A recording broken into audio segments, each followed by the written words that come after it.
शेतकरी बंधू आणि भगिनींनो, आपण मागच्या गोठ्याच्या व्हिडिओमध्ये बघितलं की गोठ्याची सुरुवात आम्ही कशी केली। आमच्या सर्व गायी ज्या आहेत त्या घरच्याच आहेत आणि गोठ्याची सुरुवात कशी केली, गोठा कसा स्टेप बाय स्टेप आम्ही बांधला। आणि त्यावेळेस मी तुम्हाला सांगितलं होतं की गोठ्याचं माप जे आहे ते आम्ही घेतलेलं नव्हतं। त्या अंदाजपंचेच आम्ही आमच्या म्हणजे जी जागा मोकळी आहे त्या जागेमुळे त्याच्यामध्ये ॲडजस्ट होईल त्या पद्धतीने आणि जी पडीत जागा पडलेली आहे ती वापरात येईल या हिशोबाने आम्ही आमचा ओपन गोठा जो आहे तो वाढवलेला होता। तर आजच्या व्हिडिओमध्ये आपण बघणार आहोत की ॲक्च्युअल गोठ्याची लांबी रुंदी किती आहे, म्हणजे अजून आम्ही पण स्वतः मोजलेली नाहीये। तर आता मी या ठिकाणी कॅमेरा पकडणार आहे, त्यामुळे गोठ्याचं माप जे आहे ते तृप्ती आणि तृप्तीचे पप्पा घेणार आहेत। तर चला आपण बघून घेऊया। फक्त ओपन गोठा म्हणजे ह्या बाजूचा जो गोठा आहे जिथे गाया फक्त फिरणार आहेत त्याचं ॲक्च्युअल माप काय आहे, त्याची लांबी रुंदी किती आहे किंवा ते किती गुंठ्यामध्ये आहे आणि त्याचबरोबर पूर्ण गोठ्याची जी लांबी आहे ती किती आहे, कारण रुंदी तर दोन्हीची सारखी येणार आहे। आम्ही जो गोठा आहे रुंदीला तो सरळ आहे तसाच पुढे त्याची फक्त लांबी वाढवलेली आहे। तर आपण बघूयात फक्त फिरण्यासाठी किती गुंठे आहे आणि त्याचबरोबर पूर्ण जर घेतला तर किती गुंठ्याचा होतो। नमस्कार शेतकरी बंधू आणि भगिनींनो, तुम्ही जर अजून आपल्या चॅनलला सबस्क्राइब केलेले नसेल तर लवकरात लवकर चॅनलला सबस्क्राइब करा आणि बेल आयकॉनवरती क्लिक करा, जेणेकरून आमच्या नवीन व्हिडिओची नोटिफिकेशन तुम्हाला मिळत राहील। तर आता आपण सगळ्यात आधी गायांना मुक्त फिरण्यासाठी जो पुढे गोठा वाढवलेला आहे त्याचं माप बघणार आहोत। तर तृप्ती गाय आता पप्पांना त्या बाजूने टेप देत नाहीये, तर आता इकडं त्यांनी पकडल्यानंतर जाऊन बघतील ते किती आहे। आता त्यांनी या ठिकाणी बघितलंय, तर आपण इथं बघूया किती आहे। तर रुंदी किती आहे, 39 फूट। हां, 39 फूट ओपन फक्त म्हणजे फिरायला जो गोठा आहे त्याची रुंदी जी आहे ती 39 फूट आहे। आणि आता आपण लांबी बघूया त्याची किती आहे। आता तयार झाली ती, तिला मी सांगितलं की तू ते टोक धरून पळ, मग तिला मज्जा आली तर ती पळाली आहे। तर त्यांच्याकडे आहे, आपण बघूया आता किती भरली आहे लांबी। लांबी भरली आहे किती आहे, 58 फूट लांबी आहे। म्हणजे जवळपास आपण जर त्याचं माप जर काढलं तर आता आपण गुंठे बघूयात थोड्या वेळाने फक्त ओपन गोठ्याचे। आणि आता पूर्ण जो लांबपर्यंत गोठा आहे आमचा पूर्ण म्हणजे गाया चारा खातात तिथपासून तर मोकळ्या फिरणार आहेत तिथपर्यंत लांबी किती भरती आहे बघू, कारण रुंदी तर दोन्हीची सेमच आहे, ती 39 फूट भरलेली आहे। तर आता आपण लांबी बघूया टोटल। आधी तिथून खुरड्यापर्यंत जवळजवळ आधी त्यांनी माप घेतलेलं होतं ते 11 भरलं होतं आणि आता दोन्ही मिळून जर बघितलं तर 96 फूट त्याची लांबी जी आहे ती भरलेली आहे। म्हणजेच फक्त पूर्ण गोठा जो आहे त्याची लांबी जी आहे ती जवळजवळ 96 फूट आणि रुंदी जी आहे ती 39 फूट या ठिकाणी भरलेली आहे। तर आपण या ठिकाणी बघितलं की माप जे आहे ते घेऊन झालेलं आहे आणि ते लक्षात राहण्यासाठी मी या ठिकाणी वही आणि पेन घेतलेला होता, लिहून घेतलं होतं ज्यावेळेस ते मोजत होते त्यावेळेस। तर फक्त हा जो फिरायचा गोठा आहे याची लांबी जी आहे ती भरलेली आहे, म्हणजे गाया चारा खातात तिथपासून तर त्या साईडला जे दिसते आपल्याला कडाचं टोक तिथपर्यंत 58 फूट त्याची लांबी आहे। आणि रुंदी जी आहे ती गेटच्या साईडची ह्या बाजूची आणि ह्या बाजूची रुंदी जी आहे ती आपली भरलेली आहे 39 फूट रुंदी भरलेली आहे। म्हणजे जवळजवळ हा गोठा जो आहे याचं कॅल्क्युलेशन जर केलं जो फक्त मोकळा फिरण्यासाठी, जो की आम्ही नंतरनं आमच्या हिशोबाने वाढवला आहे की पुढची जागा जी पडीत होती ती, तर ती जवळजवळ जागा मी कॅल्क्युलेट केलं आहे तर जवळजवळ 2 गुंठे ती जागा आपली भरली आहे। म्हणजेच 58 फूट लांबी आणि 39 फूट त्याची रुंदी भरलेली आहे। तर पूर्ण जो चारा खाण्याचा गोठा आहे त्याची लांबी पण आपण याच्यामध्येच कॅल्क्युलेट करून घेतली। मी तुम्हाला मगाशी पण सांगितलं ज्यावेळेस मोजत होते त्यावेळेस की लांबी जी आहे ती पूर्ण आपली 96 फूट भरलेली आहे आणि रुंदी तर काय दोन्ही साईडची सारखीच आहे, कारण आम्ही रुंदी जी आहे ती अजिबात वाढवलेली नाही आहे। असाच गोठा आम्ही सरळ रस्त्यापर्यंत नेलेला आहे, त्यामुळे त्याची रुंदी जी आहे ती 39 फूटच राहिलेली आहे। तर चारा खाण्याचा गोठा आणि गायांचा मुक्त फिरण्याचा गोठा जर धरला तर टोटल जे आहे ते 3.5 गुंठे भरत आहे। आणि फक्त आता काही शेतकरी बंधूंना हा पण प्रश्न होता पाठीमागच्या व्हिडिओमध्ये की फक्त चारा खाण्यासाठी म्हणजे आता जिथे आमच्या गाया बंदिस्त आहेत तेवढी जागा किती आहे, तर आता याचं प्लस मायनस जर केलं तर 1.5 गुंठा जागा जी आहे ती शिल्लक राहते, कारण या बाजूला 2च गुंठे जागा जी आहे ती भरलेली आहे मोकळी फिरण्यासाठी। तर तुम्ही मला कमेंटमध्ये नक्की सांगा ह्या किती बाय 58 बाय 39 मध्ये म्हणजे 2 गुंठ्यामध्ये किती गाय आपल्या फिरायला पाहिजे। आता आपलं या ठिकाणी माप वगैरे काढून झालेलं आहे।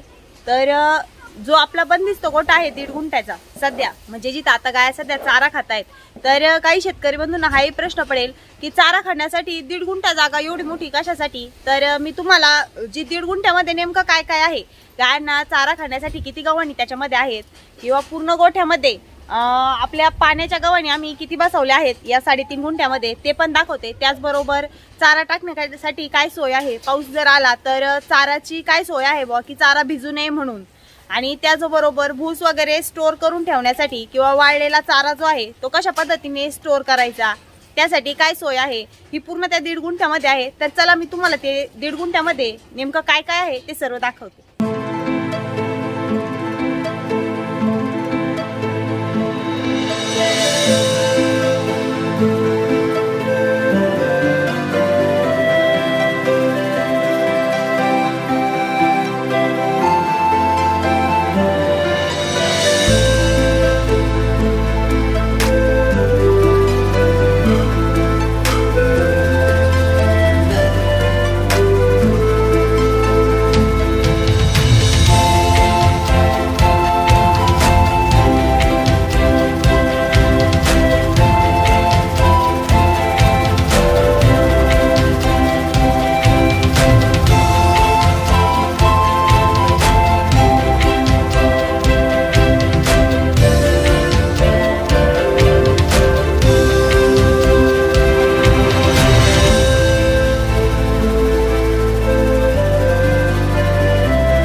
शेतकरी बंधू आणि भगिनींनो, हा आहे आपला बंदिस्त गोठा म्हणजे ज्या ठिकाणी गाय आपल्या सध्या बांधलेल्या आहे 1.5 गुंठ्यामध्ये। म्हणजे आता या 1.5 गुंठ्यामध्ये काय काय आहे हे मी तुम्हाला दाखवते। हे पहा, या बाजूला या पत्र्याच्या शेडमध्ये गाया ज्या आहेत त्या बांधलेल्या आहेत हे पहा, आणि त्यांच्या पुढे जो काळा कागद तुम्हाला दिसत आहे तो त्या बाजूला एकदम समोर गव्हाणीच्या, तर तिकडे चारा ठेवण्यासाठी एक शेड आहे ते पण मी तुम्हाला आतमध्ये नेऊन दाखवणार आहे। तर आता आपण बघूया या ठिकाणी या 1.5 गुंठ्यामध्ये एक पाण्याची गव्हाण आहे, म्हणजे कारण ही पाण्याची गव्हाण जी आहे इथं आम्ही गायांना सध्या बादलीनेच पाणी पाजतो। गाया का आम्ही मोकळा इथं पाणी प्यायला पण आणत नाही, कारण कसं त्यांना अजून सोडायची सवय नाही, तर पाणी प्यायला जरी सोडलं तर त्या पळू शकतात म्हणजे उधळू शकतात। त्यामुळे आम्ही शक्यतो पाणी जे आहे ते त्यांना बादलीनेच पाजतो। या ठिकाणी पाण्याची एक गव्हाण आहे इथे ओपन गोठ्यामध्ये आपण सेपरेट ठेवलेली आहे, आणि चारा खाण्यासाठी त्यांना स्टँड केलेला आहे आणि गव्हाणी या ठिकाणी त्यांना ठेवलेल्या आहेत या बाजूला। तर आपण गव्हाणी पण मोजणार आहोत किती आहे।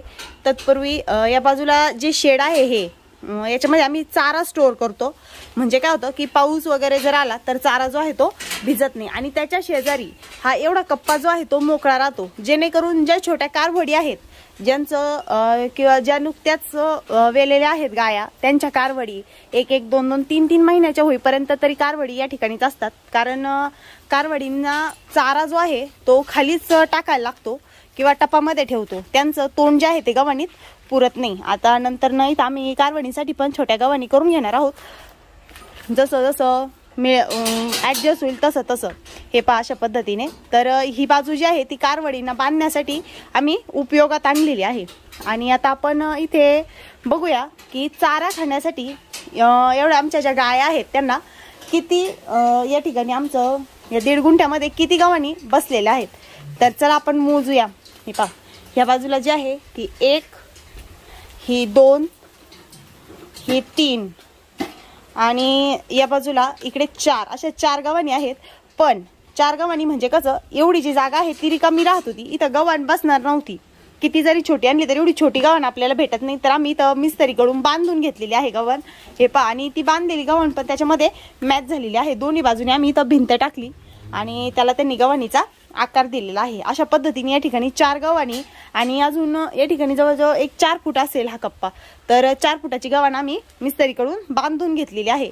तर आता ह्या ज्या लहान कारवडी आहेत यांचं पण हाईट इतकी झालेली आहेत की त्या गव्हाणीमध्ये चारा खाऊ शकतील. म्हणजे मोकळ्या केल्यानंतर इथे अजून 2 ते 3 गाया म्हणा, कारवडी म्हणा बसू शकतात चारा खाण्यासाठी. आणि मोकळ्या केल्यानंतर तर भरपूर गाया या ठिकाणी चारा खाऊ शकतात. प्रत्येक कप्प्यामध्ये एक गाय चारा खाऊ शकते. आता आपण बघूया चारा स्टोअर करण्याची जी जागा आहे ती कशी आहे हे पहा.